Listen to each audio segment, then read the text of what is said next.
بندھن مکت بقلم وزیر محمد میر۔ آج صبح سویرے جب میں بیدار ہوا ہی چاہتا تھا تو میرے بیڈ روم میں ٹیبل پر رکھے ٹیلی فون کی گھنٹی یوں بجنا شروع ہوئی جیسے وہ پہلے سے ہی میرے بیدار ہونے کا انتظار کر رہی تھی۔ میں نے فون کا ریسیور اٹھایا تو آواز آئی، السلام علیکم میر صاحب، میں شریف بول رہا ہوں۔ ریٹائرمنٹ کے بعد پہلی صبح بیداری کو آپ کیسا محسوس کر رہے ہو؟ ارے دوست، کوئی چڑیا طویل عرصہ تک اسیر قفس کے بعد آزادی حاصل کر کے کیسا محسوس کرتی ہے؟ میں نے زنداں کے بند دروازوں کے اندر 34 برس سے زائد کی مسافت طے کرنے کے بعد بالآخر اس کا جواب آج ڈھونڈ ہی لیا۔ اس طویل عرصہ میں میرا گزر قید خانے کی تمام پگڈنڈیوں، خفیہ تہہ خانوں، پیچدار راستوں، خاردار راہوں، ببھول برے خلیانوں، بنجر اور سنگلاخ میدانوں سے ہوا۔ کہیں کہیں خوش شکل جھروکوں اور ہریالی بھرے نخلستان بھی نظر آئے، جن کے ارد گرد نظم و ضبط کے نام پر ایک محدود مگر محفوظ فصیل کے اندر مجھے پابسلاسل کر کے قید تا عمر 58 برس کا حکم صادر کر کے مقید کر دیا گیا تھا۔ یہ وہ جگہ تھی جہاں پر قتل گاہوں کی تعمیرات تھیں بالادستی کی نشانی۔ میں تو گھر سے خوشی کی تلاش میں نکلا تھا، مگر سرہرا غم کھڑے تھے جو میرے رفیق بن گئے، اور اس زنداں کے اندر میرا یہ سفر خوبصورتی اور بدصورتی کا امتزاج بن کر رہ گیا، جہاں میں نے ایک نئی دنیا دیکھی اور اس کے اندر موجود کرداروں کے قول و فعل سے وہ تجربات حاصل کیے جو میری زندگی کا حصہ بن گئے۔ مجھے اپنے جذبات کو بے باقی سے ابھارنے کا موقع ملا۔ نت نئے احساسات نے میرے قلب میں جگہ بنائی۔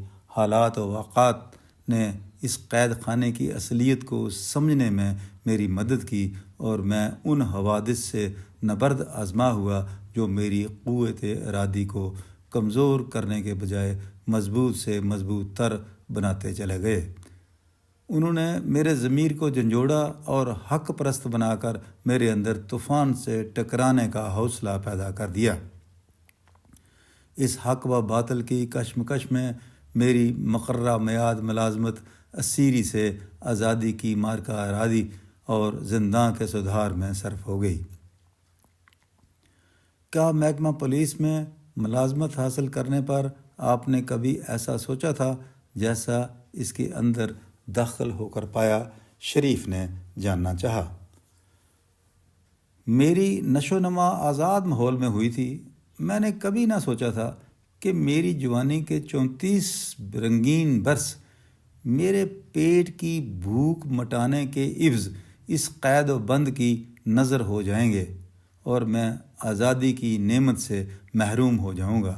اس قید خانے کے بلند دروازوں کے اندر قدم رکھنے سے قبل جب میں جموں یونیورسٹی میں زیر تعلیم تھا تو پولیس کے متعلق میرے خیالات ان اشخاص سے کچھ مختلف نہ تھے جو اس زنداں کے پرجلال داروغاؤں کے عتاب کا شکار ہو چکے تھے، یا ان کے آمرانہ آتش کدے میں جلس کر، یا اپنی روزمرہ کی زندگی میں دور سے ہی اس کے حصار کے اندر بھڑکتے ہوئے شعلوں کی تپش کا مشاہدہ کر چکے تھے۔ اس کی بلند و بالا فصیل کے اندر میرے احساسات، تجربات اور حوادث میرے لیے ایک ایسی طویل اور پیچدار زنجیر بن کر رہ گئے جن کی کڑیوں میں لاتعداد خوبصورت اور بدصورت چہرے کردار نبھاتے نظر آئے۔ یہ ایک الگ سی دنیا تھی جہاں پر جلاد پکڑے تھے دائرہ و حرم کی دہلیزیں۔ میں صرف اہل ظلم یا اہل کرم کا تماشا دیکھنے، ان کے ظلم پر سرنگوں اور کرم پر خوش ہونے والوں میں نہ تھا۔ میں تو ایک کھوجی تھا۔ تحقیق و تنقید میری زندگی کا مقصد اور خطروں سے کھیلنا میرا شغل بن چکا تھا۔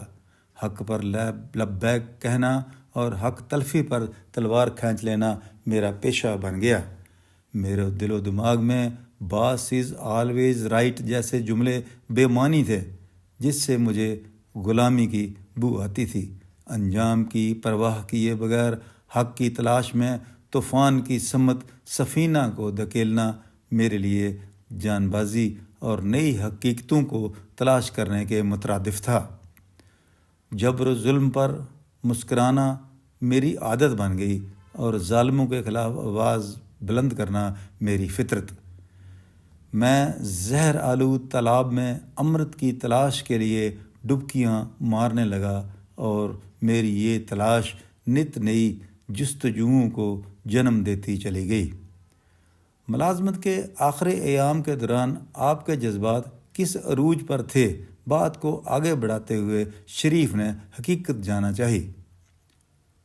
میں اعجاز اور غریب جیسے کرداروں سے نبرد آزما ہوا، جنہوں نے اس سرزمین کو بنجر اور سنگلاخ بنانے میں کوئی کسر نہ چھوڑی اور اعجاز کے نام پر انصاف کے تمام تقاضوں کو پامال کر کے ظالمانہ عمل کیے، اور کلدیپ جیسے سربراہ محکمہ کے انصاف سے مستفید بھی ہوا، جنہوں نے اعجاز کی غیر منصفانہ کارروائیوں کو bad in the eyes of law کہہ کر مسترد کر کے عدل کے ترازوں کے پلڑوں کے تلے دفن کر دیا۔ لیکن میرے مسائل کی بھرپائی کرنے میں کنجوسی سے کام لیتے ہوئے دامن جھاڑ لیا۔ اکتوبر 31 سال 2009 عیسوی محکمہ پولیس میں میری قید با مشقت کا آخری دن تھا۔ اس وقت میں گلزار سنگھ سلاتھیا صاحب ڈپٹی انسپکٹر جنرل پولیس کے ماتحت ایک اسپیشل تفتیش کے سلسلہ میں فرائض منصبی سر انجام دے رہا تھا۔ اکتوبر 29 سال 2009 عیسوی کو گلزار سنگھ سلاتھیا صاحب نے میرے اعزاز میں ایک بے مثال الوداعی تقریب اور عشائیے کا اہتمام کیا، جس میں پولیس افسروں کے علاوہ معزز شہریوں کو بھی مدعو کیا گیا۔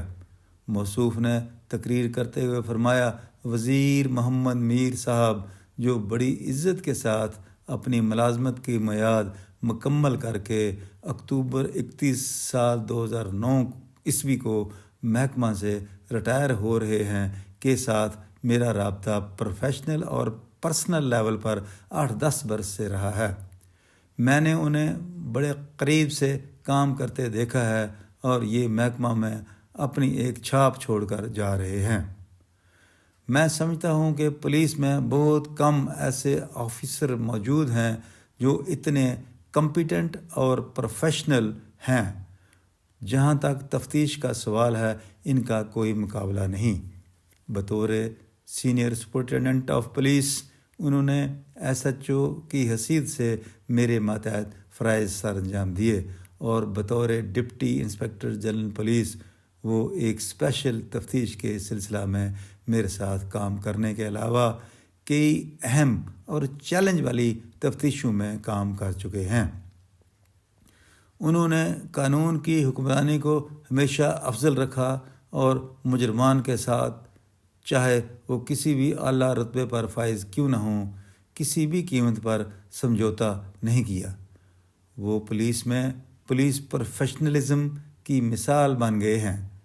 ہر ملازم کو ایک نہ ایک دن تو ریٹائر ہونا ہی ہے، لیکن ہم وزیر صاحب کی شخصیت سے کافی متاثر ہوئے ہیں، اور ڈسٹرکٹ پولیس کے تمام افسروں کی خواہش تھی کہ انہوں نے جس بلند حوصلہ سے محکمہ میں فرائض منصبی سر انجام دیے ہیں، جیسا انہوں نے کام کیا ہے اور جس عزت کے وہ حقدار ہیں، ویسی ہی عزت ان کو دی جانی چاہیے۔ چنانچہ ہم نے ان کی ریٹائرمنٹ پر ان کے شایان شان ایک شاندار تقریب کا اہتمام کیا ہے۔ اگرچہ وہ محکمہ سے ریٹائر ہو رہے ہیں، لیکن ان کا نام پولیس میں ہمیشہ یاد رہے گا۔